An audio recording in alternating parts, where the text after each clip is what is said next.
2, 1. Clapboard. Action.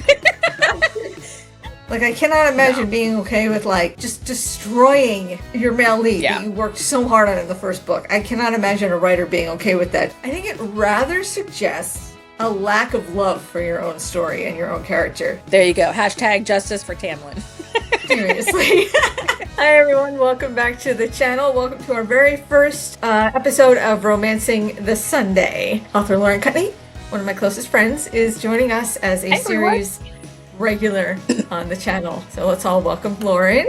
And we're going to do a breakdown the first Sunday of every month. We're going to do a review of a romance novel. We're starting with ACOTAR. If there's a book series or, standalone romance novel you guys would like Lauren and I to cover on Romancing the Sunday, leave it in the comments. Let's take a brief moment to appreciate this Romancing the Sunday poster.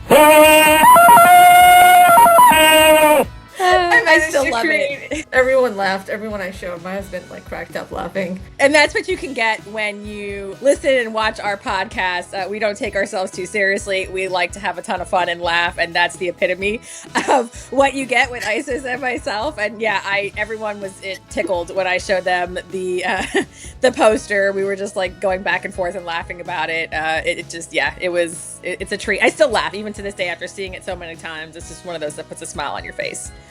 I love how buff I am. That arm of yours, man, it's really holding us on there. Yeah. Meanwhile, I'm all back there hello.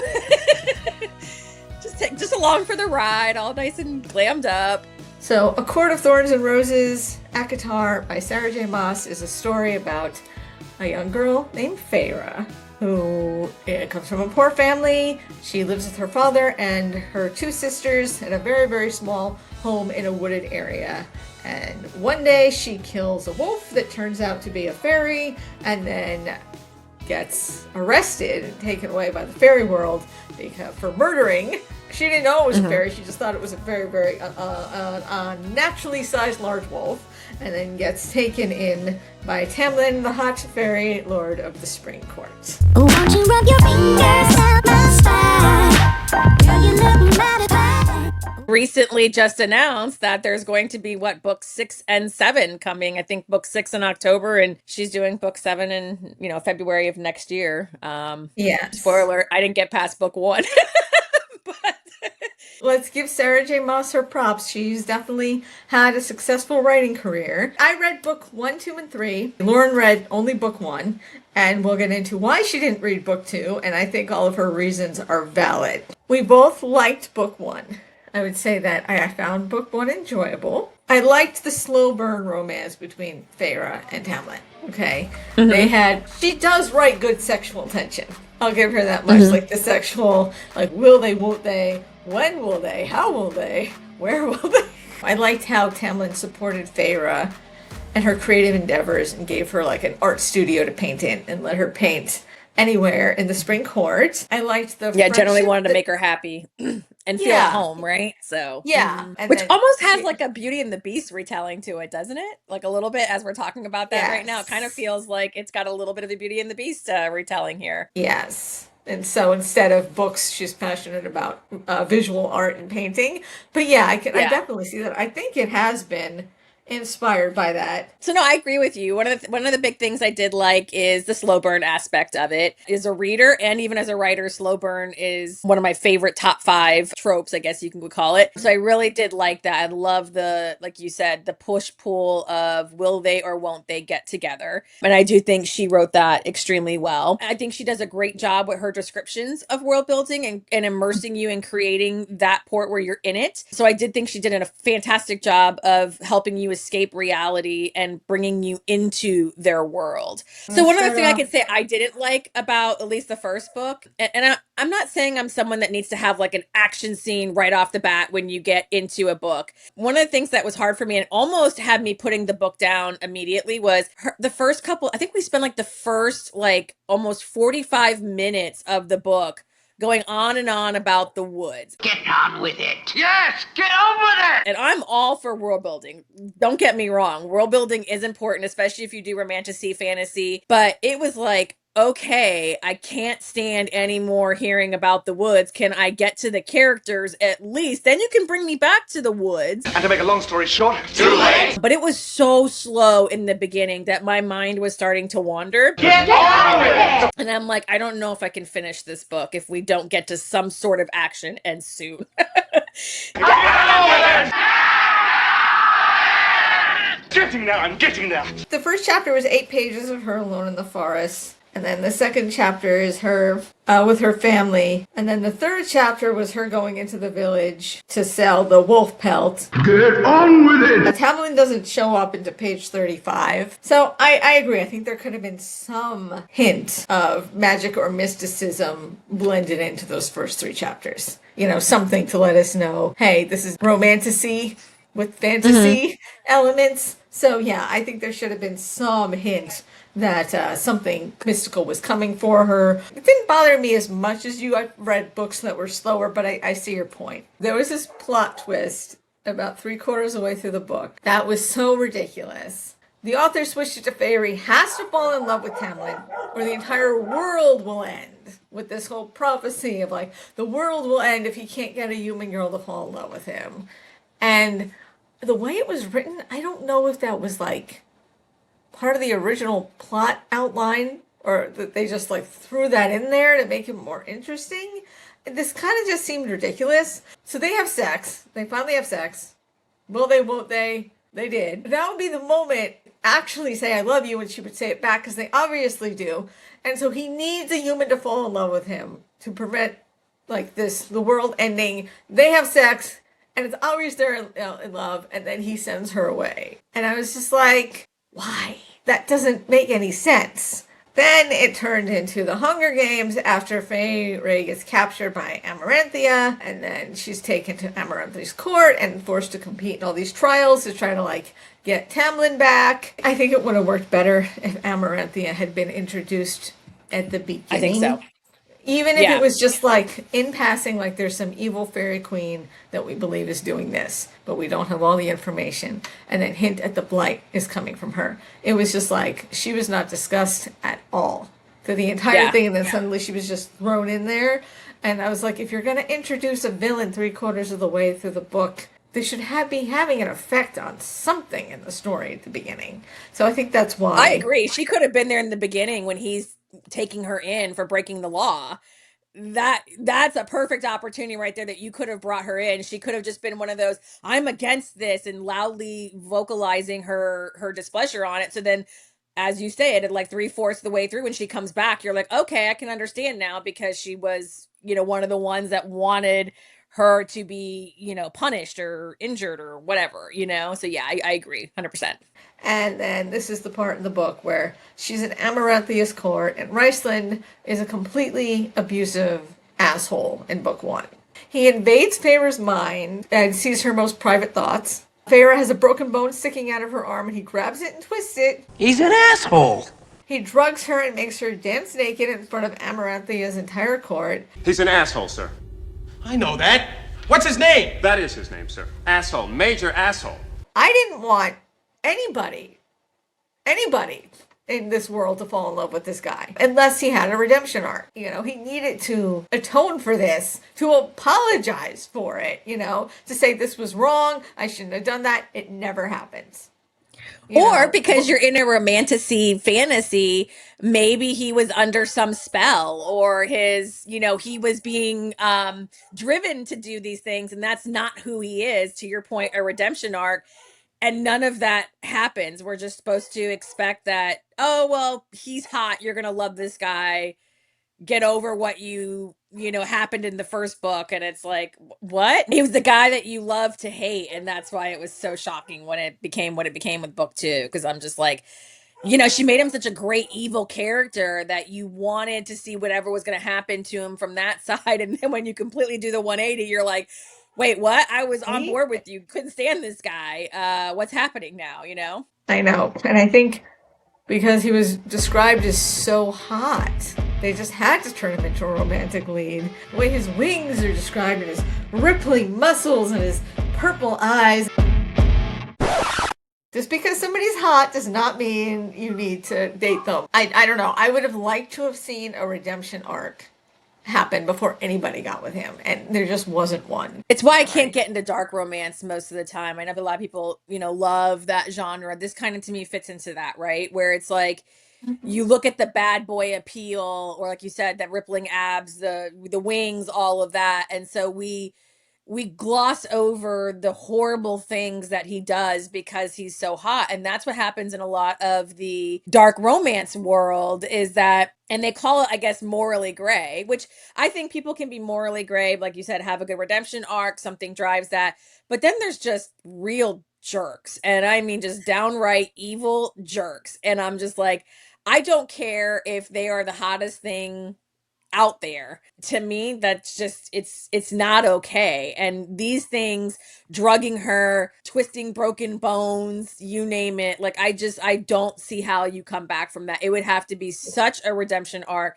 And for me, I think the only thing would work is, as I mentioned, like he was either under some spell, he was driven by this, he had no choice, he was locked in his mind, and he had to do it, but he's like dying inside every time he has to. Like that would be the only thing that I think could save that kind of behavior. I cannot imagine, as a writer, spending a whole novel writing two characters, which would be Feyre and Tamlin in book one. He's an awesome character in book one. He's not mean, he's not controlling, he's not abusive. They have a really, really nice relationship. And then in book two, it's like, let's just sacrifice everything we've created. And then in book two, she makes Rhysand the main love interest. All these things that Rhysand did in book one, and it's never addressed in book two. It's just like, well, now he's a love interest, so just accept it. I just cannot imagine, like, as a writer, my male lead in, my novel was Jason. Yours was Alexei. I cannot imagine writing a sequel to this where I just turn my male lead that I love, assassinating Jason after, like, book one, to, like, write another one where she falls out of love with him and in love with someone else. And in order to do that super fast, I have to turn him into a controlling, abusive dickhead. I cannot imagine taking Alexei Novak and just, like, making him an unbearable, unlikable asshole. I mean, I just don't understand how Sarah J. Maas was comfortable, like, assassinating Tamlin's character. Well, especially because Tamlin wasn't a bad character. Like you said, he was a great guy. And I'll say, for all of you who follow me and know me for a while, one of my most hated tropes is the love triangle. Can't stand it. And then I started to, like, you go to read the next book's synopsis and what it is, and then I'm like, oh, wait, this is a love triangle? And that just threw me off, which is why I did not continue. But yeah, I couldn't either. Like you said, when with Alexei and the Crown Mystic, I picture him and what he does and devotion and everything for Elena, and then to imagine him all of a sudden, like, she just decides to go choose somebody. It just doesn't, especially when there's nothing wrong with the character, or they've been, this built up great character, to then, like you said, go to somebody who's abusive and nasty, and there's, like, no redeeming quality. Like, he's done nothing that would say to you, okay, I can understand, right? And I think, I don't know, maybe she was trying to go for the, your heart should want the good guy, but you like the bad guy type thing. I mean, there's so many, that's a trope, and there are so many love stories out there like that, but not to the extent that he's a jerk. I did not see any redeeming qualities to where all of a sudden I'd be like, yeah, I'm going to push Tamlin aside and all of a sudden want to fall for him. It didn't jive for me. And I didn't, yeah. Once I invest in a couple and I'm with it, like you said, the whole book,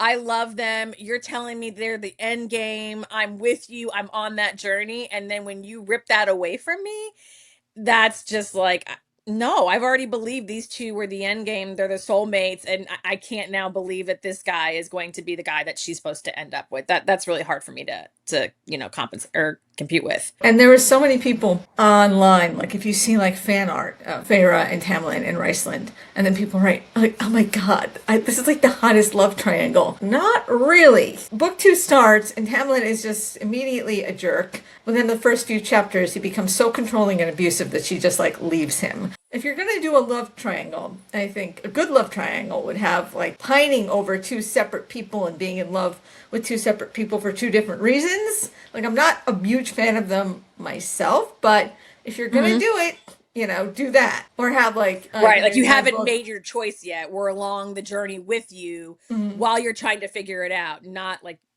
what this happened here. Yeah, I get what you're saying. Yeah. I don't know what happened. I wasn't there. But it felt like book 1 was really successful and the publisher wanted more. If you were going to bring Rhysand in as the male lead, I think book 2 should have switched to one of Feyre's sister's point of view and have her fall in love with Rhysand and be Rhysand's mate. But to just disassemble and destroy everything we fell in love with in book 1... I had a very hard time getting into book 2 for that reason. Yeah, and you could have made him a male lead character, give him a redemption arc, right? Have him somehow have to work with Tamlin to save her. I mean, look, you and I are both authors. We go down this path of, you could have done this, you could have done that, but yeah, I just felt it was an injustice to Tamlin and to her, and it was just an arc that it just didn't make any sense. It kind of like you said, it felt like we didn't get what happened, to all of a sudden make Tamlin this jerk that she would think this guy is a much better option for her than him. I suspect that this was the publisher pushing the author to do this. Well, we need book 2. We need to make money. Book 1, we made a lot of money on book 1, so we need more money for book 2. Feyre needs to be the lead. We don't want to switch the female protagonist because fans like her. So have her fall in love with someone else and let's start over again as a new love story. This is why I'm glad I'm self-published, because I don't have to put up with any of this. Hey, you and I have been in that situation ourselves. That's how we initially met, was through a publisher. They wanted key things to be changed or moved or directed, and when we didn't agree with it, it was going to happen behind the scenes without our consent anyway. Yeah, I agree with you. When you lose that creative potential arc or ability, it can just damage things in so many different ways. Like, I cannot imagine being okay with just destroying your male lead that you worked so hard on in the first book. I cannot imagine a writer being okay with that just to satisfy a publisher. I think it rather suggests a lack of love for your own story and your own character. The fact that she was willing to do that to Tamlin, I think it rather suggests a total lack of love for your own characters. In A Court of Thorns and Roses, Tamlin is explicitly shown to be the one who kills Amaranthia in the first book. But the narrative shifts in later books to make it seem as if Feyre and Rhysand did it. This has led to widespread fan discussion about whether Sarah J. Maas intentionally changed the narrative or forgot the original scene she wrote, which goes back to my first point, that she seems to have a lack of love and care for her stories and characters. Tamlin in book 2 was completely assassinated. There you go. Hashtag justice for Tamlin. Seriously. Seriously. Sarah J. Maas is also completely inconsistent with her lore. Fans have pointed out that rules regarding magic, mate bonds, and the history of the Fae, particularly in ACOTAR, change to fit the plot of the new books. There's even an interaction with a magical creature, I can't remember what it's called, where he's kind of like a soothsayer and giving a prediction, and he's like, stay with your fairy lord, because she's thinking about going back to her family.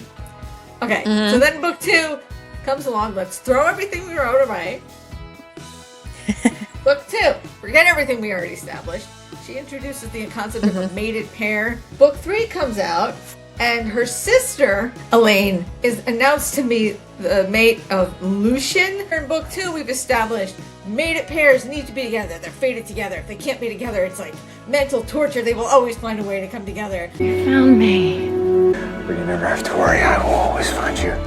They will always find a way. I have Last of the Mohicans that I will find you in my head as you were saying that. I will find you. No matter how long it takes, no matter how far. I will find you. A throwback to our Once Upon a Time review. You will always find me, and I will always find you. Yes. Did we not Last of the Mohicans this here to the death? Yeah. Oh yeah, that's right. Yeah, that's right. I forgot about that. Book 3, well, the girl can reject the mate bond, just like Elaine does with Lucien. Just project the mate bond, so everything you already wrote in book 2, again, bye! I'm seeing this pattern in her books that whenever is established in the prior book and the prior writing, if it serves this story, just throw it all out. That's one thing I don't like about her writing is I think you have to, whatever canon you have created, if you're on book 3, and you want to put this in and it goes against the canon you established in book 1, you need to come up with an incredibly good reason why this is the exception, or or stick with the canon. And if you can't come up with an incredibly good reason why this is, you know, why you're going against the canon, like sometimes it just happens, even though we established that it never happens. I don't think it's good writing. I'm sorry, Sarah J. Maas fans. I know she's way more successful than I am. Maybe she's way more successful than I'll ever be. But just because something makes a lot of money doesn't mean it's good. How many people eat McDonald's every day? Doesn't make it good quality food. Would I recommend it? I would recommend that if you're a fan of Romantasy, read the first book and then that's it. It's a good self-contained story in itself, and I don't even think it needs a sequel to be satisfying. So I would recommend book 1, but every book after that I would not waste your time with. All right, so I think our next review will be The Selection. Love The Selection. I read the first, I think, 2 or 3, and I read the Air one, but I did not get past that. I think she's writing more, but yeah, I love The Selection. Please leave in the comments if there's a book you would love to watch us review together. To check out both of our books available for sale, please subscribe if you like the video. Please follow all of Lauren's socials. They are all in the description of this video. Thanks everybody. Hope you enjoyed it. See you next time. See you next time.